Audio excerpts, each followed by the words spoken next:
অথচ সে কি এই বাংলাদেশ। ধন্যবাদ জানাচ্ছি সরকারের নির্লিপ্ততায়।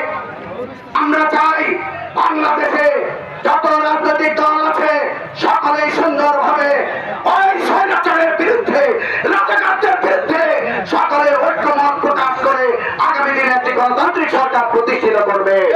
ওয়ালটন এখন দেশের সীমানা পেরিয়ে পৌঁছে গিয়েছে 50টিরও বেশি দেশে। ওয়ালটন, ঘরে ঘরে বিশ্বজুড়ে। মনে রাখবেন, কিছুদিন আগে একটি মহল আমাদের ঠাকুরগাঁয়ে হত্যার বিচার চেয়ে মিছিল করেছে। যখন তারা আমাদের বিএনপি পার্টি অফিসের সম্মুখ দিয়ে যায়, আমরা তাদেরকে করতালির মাধ্যমে অভিবাদন জানিয়েছি। এটাই গণতন্ত্র। যখন তারা আমাদের প্রিয় নেতা মির্জা ফখরুল ইসলামের বাড়ির সামনে গিয়ে ভুয়া ভুয়া স্লোগান দেয়, তখন আমাদের ঠাকুরগাঁয়ে মাটি ও জনমানুষের নেতা মির্জা ফয়সাল আমিন তাদেরকে হাততালির মাধ্যমে করতালির মাধ্যমে এটাই গণতন্ত্র। লড়াই সংগ্রাম করেছি রাজপথে। বেশি পারবেন না আপনারা।